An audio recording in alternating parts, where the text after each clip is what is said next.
Hi guys, ये मेरा room है। देख लीजिए अच्छे से। मेरी बेटी सो रही है और ये मैं हूँ।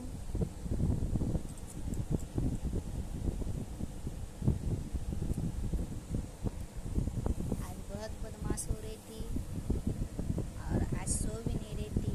7 बजे उठी। उसका साइकिल में दिखाती हूँ। वो देखिए, उसका साइकिल। उस साइकिल में बैठकर चलना सीख रही है और बहुत बदमाश हो गई है।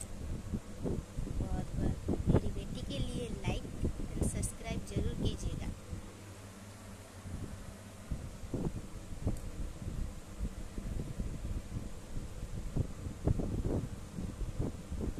और मैं कैसी लगी लाइक कर कमेंट कर बताइएगा।